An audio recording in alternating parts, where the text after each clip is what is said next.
Et si vous pouviez faire l'amour en pleine conscience, et si vous pouviez jouir de tous vos sens, et si vous pouviez atteindre l'éveil spirituel à travers votre sexualité? C'est ce que nous allons tenter de comprendre aujourd'hui à travers ce nouvel épisode de Love, Sex and Magic, le podcast qui parle d'amour et de sexualité. Aujourd'hui, nous parlons tantra et sexualité, du sexe à la conscience divine, avec Didier de Buisseret, thérapeute psychocorporel, accompagnant tantra et formateur et également auteur. Bonjour Didier. Bonjour Rose. Merci d'avoir répondu à mon appel. Merci de participer à cet épisode.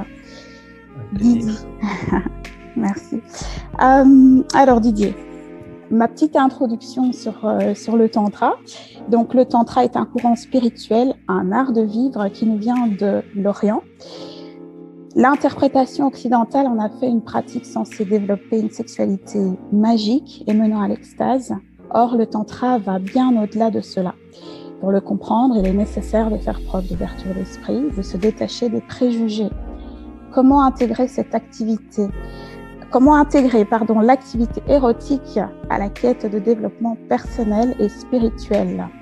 C'est ce que nous allons explorer aujourd'hui. Didier, qu'est-ce que le tantra et le néo-tantra ? Bien, le tantra est une voie d'éveil spirituel qui date d'il y a 2-3 000 ans environ et qui est née en Inde. Et donc, c'est une voie spirituelle complète, donc qui englobe, qui a la particularité d'englober vraiment la totalité de qui nous sommes, en mettant un accent sur l'expérience directe à travers le corps. Donc, c'est vraiment le corps qui est le véhicule à travers lequel on peut vraiment vivre et expérimenter sa spiritualité. Donc, c'est une spiritualité qui est vraiment incarnée, qui est vraiment dans le corps, dans les ressentis, dans l'expérience. Et qui a aussi comme particularité de considérer que, à l'inverse de beaucoup d'autres philosophies ou religions, que le désir n'est pas quelque chose de mal en soi. Le désir n'est pas un manque dont il faudrait se détacher. Le désir est en fait comme un avant-goût du divin. Le désir est une force de vie, c'est vraiment notre élan vital. Et donc la proposition du tantra, c'est vraiment de l'inclure, de l'englober, plutôt que de lutter contre. Et donc, de cette caractéristique, les scientifiques et orientalistes anglo-saxons de l'époque victorienne ont eu tôt fait de réduire le tantra à quelque chose de sexuel. Or, la sexualité n'est qu'un tout petit élément du tantra. Et dans, par exemple, un des grands livres, un grand traité du tantra, qui propose 112 techniques pour atteindre l'éveil, il y en a 2 sur les 112 qui sont un peu en lien avec la sexualité. Toutes les autres englobent la respiration, des postures de yoga, des choses comme ça. Et donc, c'est à partir de ça qu'est né le néo-tantra. Donc, le néo-tantra, c'est l'adaptation occidentale et contemporaine du tantra tel qu'il était pratiqué à l'époque en Inde et dans l'Orient. Et donc, le néo-tantra, lui, met moins l'accent sur la dimension d'éveil spirituel, mais plus l'accent sur la libération.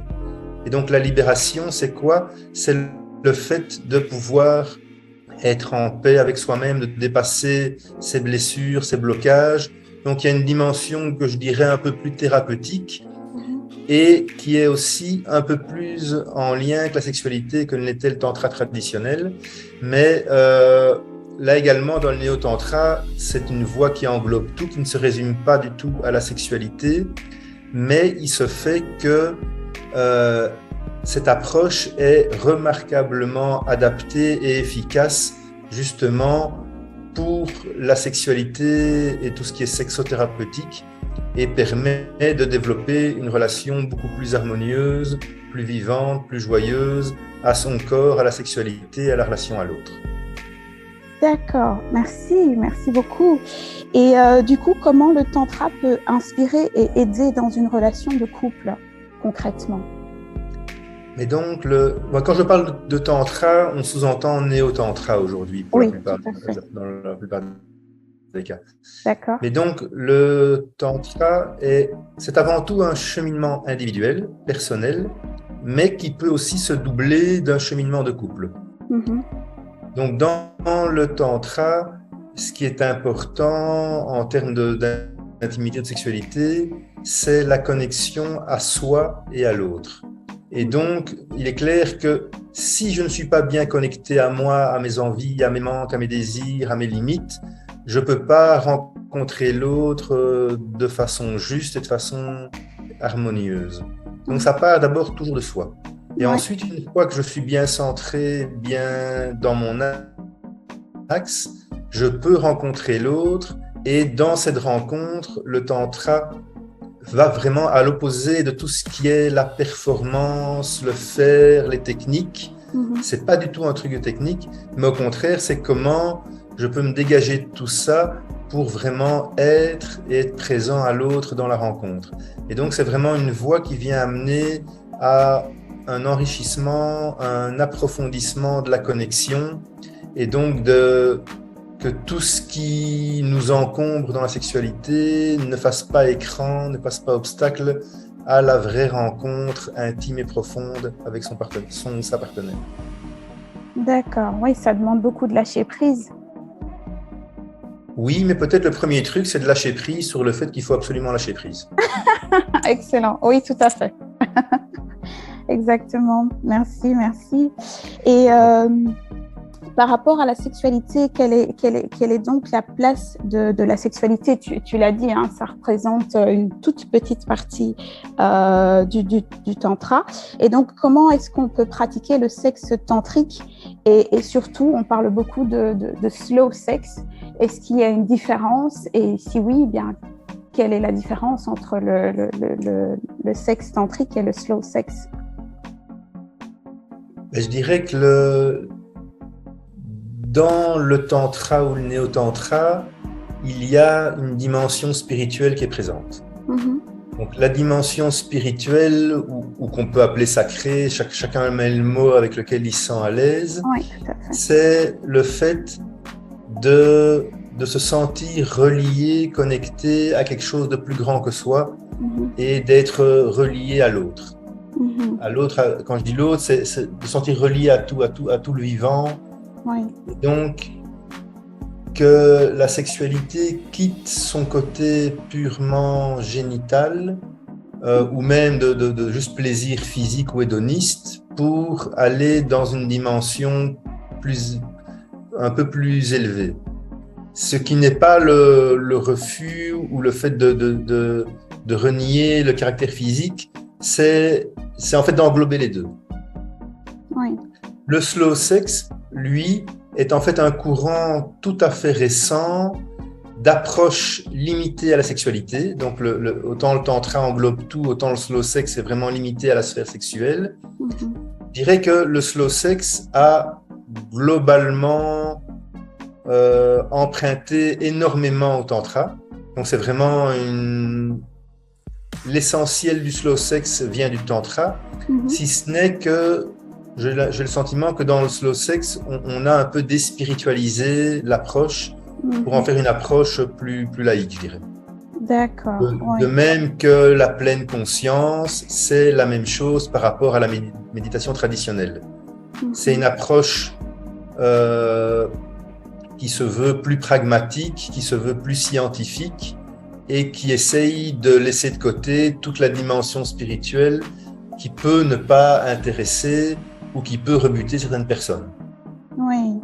Donc, de mon point de vue, quelque part, c'est un peu dommage, mais d'un autre côté, si ça permet à certaines personnes qui ne sont pas intéressées par la dimension spirituelle, et c'est tout à fait leur droit et c'est légitime, au moins d'accéder à une qualité de sexualité que du coup, j'appellerais plutôt sexualité consciente, pour trouver un terme moins connoté spirituellement. Oui, tout à fait. Merci pour ces explications parce que ce n'est pas toujours très clair. Donc, merci. En tantra, on parle aussi des des énergies féminin, masculin sacré ou des polarités yin, comment est-ce qu'elles peuvent influencer notre sexualité? Et donc, quand on parle de polarité masculine ou féminine, moi, j'aime pas tellement ce terme dans la mesure où ça donne le sentiment que la polarité masculine, c'est l'homme et la féminine, c'est la femme. Oui, juste. Or, ces polarités, on les a tous et toutes. Et donc, je préfère utiliser les termes yin et yang. Et donc, on a chacun ces deux énergies, ces deux polarités en nous. Donc, l'énergie yin, c'est l'énergie qu'on associe plus traditionnellement au féminin. Et donc, c'est une énergie plus ronde, plus intérieure, plus dans la réceptivité, dans l'accueil, dans la douceur. Et l'énergie yang est une énergie plus pénétrante, plus dans l'action, plus vers l'extérieur, plus rationnelle, alors que le yin est plus intuitif aussi. Ouais. Et donc, ces deux énergies, on les a tous, mais je dirais que culturellement, socialement, on a valorisé et cultivé l'énergie yin chez la femme et l'énergie yang chez l'homme. Ce qui fait qu'en pratique, dans les faits, les hommes sont souvent plus à l'aise avec leur yang et en jouent plus, tandis que les femmes, c'est le yin. Mais j'ai le sentiment que, d'un point de vue d'essence de la personne, on n'est pas loin des 50-50 si on n'avait pas tout ce conditionnement qui est là depuis la toute petite enfance, voire déjà dans le ventre de notre maman. Et donc, on a ces deux énergies. Et pour moi, une sexualité épanouie implique de se sentir à l'aise et de pouvoir jouer des deux énergies. Si, en tant qu'homme, je ne suis que yang, ben, je serai dans quelque chose qui sera plus prédateur, plus brutal, plus objetisant ma partenaire. Tandis que si ma partenaire, elle, est essentiellement yin, ben elle va être dans quelque chose de beaucoup plus passif, où elle-même ne va pas se connecter à sa propre puissance.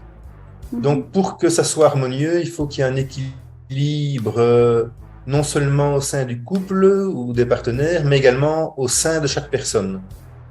De même que moi, en tant qu'homme, si je m'ouvre à ma polarité yin, ben, du coup, j'aurai plus accès à l'abandon, ce qui m'amènera plus de possibilités et d'épanouissement dans ma sexualité. De même que pour pouvoir être pleinement dans ma puissance, il faut également que je puisse m'abandonner à cette puissance. Donc ça demande que mon yang soit de toute façon nuancé avec un peu de yin. Donc d'office, il faut qu'il y ait les deux. Et de même, pour atteindre l'orgasme, par exemple, l'orgasme, c'est un point d'équilibre entre les deux. S'il y a trop de tension sexuelle, trop de yang, il est difficile de s'abandonner et on risque de ne pas arriver à l'orgasme, ou pour l'homme d'y arriver trop vite, par exemple, et la femme de ne pas y arriver, de rester coincée à un palier. Et inversement, si c'est trop yin, ben la tension retombe et on part avec quelque chose qui du coup sera plus tendre, plus lent, mais qui peut-être ne permettra pas d'arriver jusqu'à l'orgasme parce que ça manque de tension. Donc c'est vraiment un équilibre entre ces deux polarités qui permet d'y arriver. Et de même, si les deux partenaires peuvent avec fluidité passer d'une polarité à l'autre, ça augmente évidemment les possibilités entre eux. Ça veut dire qu'ils ne sont plus cantonnés, l'un dans le rôle actif, l'autre dans le rôle passif, et ils peuvent jouer, échanger, et donc s'offrir beaucoup plus, une gamme beaucoup plus large. Oui, tout à fait. Bon, intéressant, merci.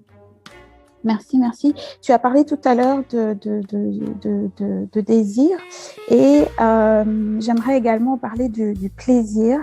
Comment est-ce que le plaisir est perçu dans le tantra? Parce qu'il y a énormément de jugements de valeur sur cette notion de plaisir, et notamment et surtout à l'égard de la femme. Et donc, je dirais que dans le tantra, le plaisir n'est pas forcément une fin en soi. C'est pas lui qu'on va chercher, ou en tout cas, on va pas s'obnubiler dessus dans une recherche un peu frénétique et obsessionnelle du plaisir. Par contre, l'idée est de développer une relation tout à fait saine, apaisée et sans culpabilité. Le plaisir n'est pas quelque chose de coupable, et ni plus pour la femme que pour l'homme. Et donc, il y a effectivement souvent un travail de déconditionnement à faire de toute notre empreinte judéo-chrétienne qui voit le plaisir comme quelque chose de compliqué, qui ne peut pas se suffire à lui-même, qu'il faut payer d'une façon ou d'une autre, ou pour lequel on devrait avoir mauvaise conscience. Ouais. Donc là, l'idée est que on ne va pas particulièrement le rechercher, mais pas l'éviter non plus. Donc, s'il est là, on l'accueille, il est bienvenu. S'il est au service de la connexion, ben, c'est magnifique, mais il n'est pas nécessairement la priorité ultime. D'accord, oui. Donc, c'est accueillir ce qui vient sans jugement, et si le plaisir est là, bien ok. Voilà, et s'il y a une part en moi qui est dans la culpabilité, dans la honte, mais l'idée c'est d'aller la rencontrer, d'aller voir cette part, d'aller la laisser s'exprimer pour comprendre d'où vient cette culpabilité, comment je peux l'accueillir et qu'est-ce qu'il y a derrière comme croyance, le cas échéant, et de voir si cette croyance gagnerait à être réactualisée, un peu rafraîchie, et qu'est-ce qui est encore de pertinent dans cette croyance. Et déjà, est-ce qu'elle m'appartient? Est-ce que c'est une casserole transmise dans le bagage par mes parents, par la famille, par ma culture? Est-ce que je considère qu'elle fait sens pour moi, ou au contraire, en la questionnant, de réaliser qu'elle ne m'appartient pas et que je peux doucement m'en délester? Oui, ça revient à ce que tu disais un peu plus tôt. Tu parlais d'outils thérapeutiques, enfin j'utilise le terme outil, thérapeutique. Donc on peut dire que le tantra est un moyen ou une clé de guérison sexuelle également. On peut effectivement le voir comme ça. Mais je dirais que le tantra, surtout le néo-tantra, offre plusieurs courants, plusieurs sensibilités. Certains mettent plus l'accent sur cette dimension thérapeutique, d'autres moins. Donc je pense que c'est intéressant de se renseigner sur quelle est la sensibilité du praticien, de la praticienne, du thérapeute qui m'intéresse en fonction de ce que je cherche. Et donc certaines personnes vont par exemple faire un massage tantrique purement pour prendre 1 heure de temps pour soi, de détente, dans quelque chose où il n'y a pas vraiment de dimension ni spirituelle ni thérapeutique. D'autres, ils vont vraiment dans un cheminement de connaissance, d'accueil, d'acceptation de soi, où là, on est entre le spirituel et presque parfois un peu le développement personnel. Donc, les frontières sont un peu floues. Oui. Et puis, d'autres viennent vraiment dans une démarche thérapeutique en disant, voilà, j'arrive avec telle difficulté, tel blocage, comme ils iraient chez un sexologue quasiment. Mais dans une démarche peut-être plus holistique, plus large, qui vient englober d'autres aspects que les aspects purement fonctionnels ou physiologiques. Oui, tout à fait. Le massage tantrique est justement une tendance assez actuelle. Mais comment le différencier d'un simple massage érotique? Parce que justement, j'ai envie de dire, n'importe qui peut mettre l'étiquette massage tantrique pour profiter simplement des plaisirs de la chair. Et donc, comment différencier un vrai massage tantrique d'un... C'est clair que si on fait une recherche internet sur le massage tantrique, à mon avis, 3 sur 4 seront des massages érotiques déguisés, voire de la prostitution. Donc, c'est important de bien distinguer. Donc, j'ajouterais que je n'ai rien contre les massages érotiques. Simplement, c'est important de savoir qu'est-ce qu'on cherche et qu'est-ce qu'on veut trouver. Et donc, du coup, de bien se renseigner. Pour moi, ce qui les différencie principalement dans la démarche, c'est que dans le massage tantrique, il y a cette dimension spirituelle qui est censée être présente. Et également, c'est un massage dans lequel il n'y a pas d'intention ou d'objectif. C'est-à-dire que dans le massage tantrique, la démarche, c'est juste accueillir ce qui émerge. Et en tant que masseur, je ne cherche pas à susciter quelque chose ou à amener ma cliente quelque part, mais simplement en étant très à l'écoute de ce qu'elle vit, de percevoir qu'est-ce qui naturellement a envie ou besoin d'émerger chez elle, et donc de faciliter cette émergence et de l'accompagner ce qui est juste. Mais donc ça peut être un voyage purement méditatif, ça peut être plus axé sur l'émotionnel, sur l'affectif, sur le simple bien-être, le cas échéant, sur une activation de l'énergie sexuelle, et tout ça, j'en sais rien, et ma cliente non plus. Donc, quelque part, tous les deux, on navigue un peu à l'aveuglette, et on accueille, on est dans une qualité d'ouverture à ce qui se présente spontanément, et donc je sais pas, et mon massage, du coup, lui, vient s'adapter pour coller au plus près, mais donc, quand je masse, je ne sais pas ce que je fais dans les 10 secondes qui suivent. Oui. Ça va dépendre de ce qui va être là, de comment ça va évoluer. Par contre, dans un massage érotique, il n'y a pas cette absence d'intention. Au contraire, il y a une intention qui est très claire, qui est posée dès le début. Il y a un deal qui est que, comme client, je viens pour bénéficier et recevoir une excitation sexuelle qui, a priori, va jusqu'à la jouissance. On vient pour ça. Et donc, il n'y a pas de place, je dirais, vraiment pour autre chose. Et le massage, du coup, est relativement plus stéréotypé puisqu'on a une destination très claire en tête et l'idée, c'est d'y arriver. Ouais, tout à donc, fait. c'est pas forcément mal, mais c'est juste que c'est différent et que donc, c'est pas le même massage, la même philosophie, la même approche. Oui, exactement, et c'est important. Et donc, effectivement, c'est dommage que ces massages accaparent l'appellation massage tantrique parce que du coup, ça fait des confusions. Exact. Et ça vient aussi jeter un peu le discrédit sur les vrais massages tantriques. Oui, malheureusement, en effet. Merci pour ces informations, du coup. Une autre pratique à la mode, c'est le yoga. Et on parle également de yoga tantra, on parle également de yoga orgasmique, de kundalini yoga. Donc, une fois de plus, ça part un petit peu dans tous les sens. Est-ce que tu peux nous éclaircir également à ce niveau-là? Oui, ce sont des branches que je connais un peu moins bien. En fait, dans le tantra traditionnel, les asanas, c'est-à-dire les postures de yoga, faisaient vraiment partie des outils et des techniques. Et donc, ces yogas comme le Kundalini Yoga ou le Tantra Yoga viennent reprendre ces postures qui, pour la plupart, sont ancestrales et à travers différentes postures, qu'elles soient en mouvement ou qu'elles soient immobiles, ont pour objectif principalement de faciliter la circulation de l'énergie dans le corps et la connexion à son bassin, au siège de l'énergie sexuelle qui est donc situé au niveau du sacrum et à permettre, par la circulation de cette énergie, de venir vivifier tout le corps, de faciliter le fait que cette énergie puisse être présente, être là dans le corps et donc de travailler aussi sur ces polarités yin et yang. Donc c'est plus proche du yoga, mais donc dans la même philosophie d'une certaine façon.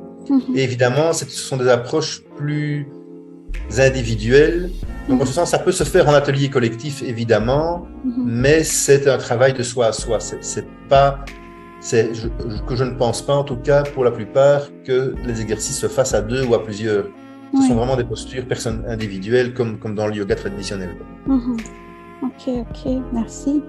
Et avec tout ça, il y a la méditation aussi. Qu'en est-il de la méditation dans le tantra ou dans le néo-tantra? Donc la méditation fait partie des différentes pratiques ou outils du tantra. Par rapport au tantra traditionnel, une différence, c'est que dans le néo-tantra, qui vient principalement de l'approche créée par Osho, donc Osho qui est un maître spirituel qui, dans les années principalement 80, c'est vraiment lui qui a donné l'essor au néo-tantra en vulgarisant et en popularisant ce qui était jusque-là une approche assez confidentielle et un peu, je dirais, cryptique, dans le sens où c'était pas vraiment fait pour être compris par les non-initiés. Donc Osho a reçu de plus en plus d'occidentaux dans son ashram et voyant qu'ils venaient d'une culture différente de l'Inde où la méditation était habituelle, a créé des nouveaux types de méditation qu'on appelle les méditations actives. Il s'est rendu compte que rester assis en lotus, le dos droit, comme dans le zen, pendant 2 heures sans bouger, était très compliqué pour les Occidentaux qui déjà n'avaient pas forcément la souplesse nécessaire, et puis surtout un mental trop présent, et donc c'était une torture de rester immobile et d'arriver vraiment à se détendre. Et donc les méditations actives, ce sont des méditations qui incluent le mouvement. Donc ce sont des méditations qui peuvent se rapprocher parfois de formes de danse, qui viennent inclure différentes pratiques venant de thérapies corporelles, psychocorporelles. Et donc elles sont vraiment chouettes. Ce sont des méditations qui durent environ 1 heure en plusieurs phases et qui incluent toujours des phases de mouvement, de son, de lâcher prise divers, de danse libre, qui viennent aider à ce que le mental décroche et à revenir. L'idée, c'est vraiment d'apaiser le mental et de revenir dans le corps, principalement. Oui, merci. C'est très intéressant cette idée de méditation active, en effet. C'est très dur, ça peut être difficile de tenir assis 1 heure et d'avoir le mental qui part dans tous les sens, hein, bien sûr. Après, dans le néo-tantra, il y a aussi d'autres méditations qui sont plus classiques, qui sont des méditations guidées, des visualisations. Donc, je dirais que simplement, la boîte d'outils s'est un peu étoffée. Ok, merci. Alors, comment s'initier au tantrisme pour ceux qui le désirent? Et donc, il y a une offre assez importante et assez variée. Tout à fait. Donc, c'est intéressant de se renseigner. Il y a des choses très valables, très sérieuses et d'autres un peu plus fantaisistes, pour ne pas dire foireuses. Et donc, c'est important de correctement se renseigner, de voir ce qui existe, de voir s'il y a un site web avec des informations qui ont l'air sérieuses, qui ont l'air fiables. Le bouche à oreille, évidemment, si on connaît quelqu'un qui a été content, donc c'est déjà une bonne piste. Donc, il y a 2 approches, il y a 2 possibilités. La première, c'est le massage tantrique, qui peut se recevoir donc, de façon individuelle ou le cas échéant en couple. C'est des possibilités. Et puis, il y a les ateliers collectifs. Et là, dans les ateliers collectifs, on peut y aller seul, on peut y aller en couple. Dans la plupart des cas, il n'est pas nécessaire d'avoir des prérequis, donc il ne faut pas forcément d'expérience. Normalement, le descriptif de l'atelier précise si il faut déjà un bagage, si c'est pour déjà des gens expérimentés, si ça approfondit, si c'est débutant. Donc, normalement, il suffit de lire pour avoir l'info. Et en tout cas, ne pas hésiter à poser la question si c'est pas clair. Et donc, les stages, il y a des ateliers sur une petite soirée, ça peut être des ateliers de 3 heures, ça peut être des ateliers sur un week-end, ça peut être des stages sur 1 semaine, ça peut être des formations sur plusieurs mois. Il y a un peu tous les cas de figure, donc il faut simplement se renseigner et voir qu'est-ce qu'on cherche. Maintenant, si on est un peu hésitant, que c'est la première fois, un atelier de 3 heures est a priori moins impliquant en termes d'engagement, en termes de temps, en termes financiers. Et donc, ça peut être une belle et douce façon de démarrer. D'accord, merci beaucoup Didier pour ton temps et j'espère qu'on aura aidé pas mal de personnes à en savoir un petit peu plus sur cette philosophie, surtout à ouvrir un petit peu leur esprit par rapport aux préjugés. C'est un petit peu l'idée avec ce podcast. Merci encore. Je ne sais pas si tu as quelque chose à rajouter. Qu'est-ce que je pourrais rajouter? Mais que, au-delà de la sexualité, pour moi, le tantra vient vraiment nous réconcilier avec notre humanité, dans ce qu'elle a de beau, dans toutes les qualités d'ouverture de cœur, de bienveillance. Et donc surtout, n'y allez pas pour une approche qui soit purement technique, en se disant je vais être un super amant au lit. C'est a priori pas l'idée. C'est plutôt comment je peux apporter plus d'écoute, de bienveillance, de douceur, qui indirectement feront de vous des meilleurs amants, clairement. Mais ne le mettez pas en objectif premier. C'est vraiment lâcher cette idée de performance, de se mettre la pression de quoi que ce soit. Avant tout, c'est une qualité d'être, plus que du faire. Et ça, s'il faut retenir une seule chose, c'est vraiment ça. Une qualité d'être plus que du faire, c'est magnifique. Merci. Merci beaucoup. Merci à toi, Rose, c'était un plaisir. Et sur ce, je vous dis à très bientôt pour un prochain épisode et n'hésitez pas à nous contacter si vous avez des questions. Je mets toutes les infos en commentaire. Merci beaucoup et une excellente journée. Merci également. Au revoir.